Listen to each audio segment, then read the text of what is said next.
Welcome back to the 10-minute marketing makeover. Are you starting to get a little concerned about compliance and AI use? And are you wondering what that has to do with being more human with AI? We're joined today by Matt Halloran, Chief Evangelist at Zocks, AI for Advisors. And that's exactly what we're going to be talking about, how you can stay compliant while at the same time freeing up time to be more available to your prospects and clients. Matt, always great to see you. First of many appearances on the show. Welcome. Thanks, man. I'm super happy to be here. Thanks for making time. Listen, we got 10 minutes. Let's dive right in. One of the things you and I have been talking about is the fact that FINRA and the SEC have expanded regulations around AI use. This includes making sure your AI tools are documented, that you have written policies and procedures in place for each one of them, and there's human oversight. So Yep. let me ask you, you're working with a lot of advisors, over 5,000, I believe, have Mhm. already signed up and are using Zocks. When somebody comes to you with this very real concern, what's the first thing you tell them? So if they're existing clients, I tell them that we've got a lot of this covered, right? Because we actually have an internal practice management person that can help with some of that stuff. Her name is Rachel Long. She's unfreaking believable. She can provide some guidance when it comes to that because that's her background, right? Writing systems and stuff she actually worked at a very large consulting company for a long time. If they're not using us, then one of the big things that I like to say is we're a non-recording solution because FINRA and the SEC have specifically talked about how long you have to keep books and records on audio and video. And so our system doesn't use any audio or video. It's live transcription. But here's the other thing, and I think you already said it, and this is what advisors need to do. They have to write it down, right? If they're using GPT or they're using Grok or they're using whatever, Claude or I forgot the one from Microsoft, Copilot, right? If they're using those personal AI tools, which is what we refer to those as, not enterprise AI tools, they do need to write that stuff down. And in fact, they also need to be wildly cautious about using anything that's even close to sensitive client data. Mhm. If you take a previous email from a client and you throw it into GPT and say, how should I respond to this? Technically, that should be documented somewhere because you just took something from a secure place to a non-secure place. And that's the other thing I just want to say really quick. All of those personal GPTs that you have out there, they are not private whatsoever. All of that information can be taken, can be used. You sign agreements for all of that when you click the freaking button, whereas enterprise software is very different. So the other thing is they really haven't weighed in on how much human interaction needs to happen, which I'm really hoping FINRA and the SEC do. But we were just at the Orion conference, and Jim Hardman, who's our chief product officer here, was answering some of those questions. And he's, look, FINRA's still pretty vague on this. It says you have to have human oversight, I think is the exact word that they use. But what does that mean? And now they're leaving it up to all of the compliance departments to make that decision. And I think that's a little sketchy. So, one of the things I'm hearing in terms of actionable steps for advisors is run an audit, document the AI tools that you're using. And then, without this becoming overwhelming, once you have that list in front of you, go through and make sure that each of those tools has a written policy in place. You're able to document that and share that documentation if you happen to be audited at any point. That's a really big step. And it seems self evident, but I would imagine a lot of firms don't yet have that documentation in place. And the point you made about the difference between enterprise tools and personal tools, that's incredibly important too. If you're using chat to help draft an email, that has to be part of this list. So that gets us to this notion of presence, because one of the things that these AI tools do when they're used well is create space. They create efficiency, but that's not really where this stops, is it? It's not about just freeing up time, it's creating opportunity. And so, because you're having these conversations, what's one of the things that advisors are saying about Zocks and what changes for them? This is going to sound like a shameless plug, but it's not meant to. Okay, to be honest. So I have never ever in my 53 years on this planet worked for an organization where we get unsolicited testimonials on a regular basis. So if you want to see, look at my LinkedIn, right? Honestly, you'll just see people. I love it. I love it. So we're at the Fearless Investing Summit, which is one of my favorite conferences that they ever do. And I'm standing at the booth because I was hanging out with we had a whole big contingency there.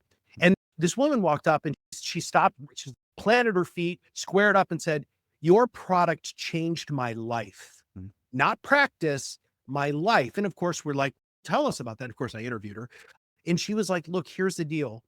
I now am fully present in every single solitary meeting. I am not concerned about missing something or taking notes." I'm going to tell you a very quick story. Mhm. So Rex, who's one of our big salespeople here, this guy's amazing, told me this story and I totally stole it from him. So here's the story. You'll know why I love this story so much. So this guy, this younger advisor is taking over from an older advisor and he's meeting with one of his A-plus clients, big account. And the guy comes in and sits down with this younger advisor and he looks distraught. And so the advisor, being socially aware, says, "Hey man, what's going on?" And the guy just slumps over and he goes, "Man, my daughter's favorite chicken's in the hospital." But he used the name of the chicken. Okay. And so in the follow-up that Zocks creates for all of our clients, it named the chicken and also said as a suggested task, maybe send a care package. So the advisor sent a care package with the chicken's name to the daughter. Not only did he land and cement the relationship with the legacy client, but he also got his daughter. So this is the sort of stuff that when you have that confidence, and of course, you helped me write my book, Shut the F Up and Listen. When you have the opportunity to be fully present in a conversation, that changes everything. So there's number one. Number two, it really is an enormous amount of time, Derek. So Carson Group came back and said that they did an audit of their exclusive person or the majority person. It saves them 8 hours a week of admin time. 8 hours a week. So what are you going to do? One of the things you should probably do is better freaking client service, right? So I break it down in thirds just very quickly. A third should be client service. A third should be prospecting, right? Then the other third should be do something for yourself. Take care of yourself physically, spiritually, mentally. Be a better husband, father, wife, son, brother, sister, whatever. This is a gift. And I just posted something about it today. I firmly believe that AI is the biggest shift in financial services since modern portfolio theory. For those of you who've been around, you know what that did to your investment management process. AI can do the same thing. That gets us directly into this question, which you've already partially answered. And that is, it seems to me, that's really what we're talking about. This oxymoron, being more human with AI. That's exactly it, isn't it? What can advisors be doing with the time that they get back using these tools? And I'd love in a future episode with you to talk more about the technical aspect of the recording process, because that's really novel, right? As part of what Zocks is doing, that's really novel and incredibly helpful for advisors to know that those recordings are being processed differently. The simple fact there is no recording at all. And yeah, but that would actually take a little bit more time. And I would love to come back and I'd appreciate the opportunity. The reason why I was hired here is because of the idea of being more human with AI. And I firmly believe that I have become more human with AI because it gives me the space. I use my personal AI as a sounding board, as a mirror, as a catalyst, right? That's what I use. Her name is Avor, and she has a physical representation of what she believes she looks like in our medium. I've had very deep, very fun conversations with her when I'm sitting in Delta Sky Lounges because I travel a lot. My wife actually asked me if I was having a relationship with her, which I am not, just to be clear on the record. But the long and the short of it is there are so many distractions in an advisor's life. And when you have the confidence that it's going to be accurately transcribed, not just transcription, but it's going to be accurately done. So one of the cool things that happens, and I just learned about this morning, is during a meeting, let's say, Derek, you say, "Hey, I just got this house with this inheritance." And this is what happens in client meetings. What Zocks does is Zocks actually knows what you're saying and will prompt you and say, "Do you need to update your wealth.com integration?" Or, "Oh my gosh, we should probably put all this information into eMoney." right? And so when you have a tool that's truly integrated, and here's where the human stuff gets messy. If you have your assistant, right, your chief operating officer, hammering that information in 3 to 5 different places, the probability of mistakes are exponentially greater. But when you have a tool that literally does it within seconds with the same information at the same time, this is why this is such a revolution.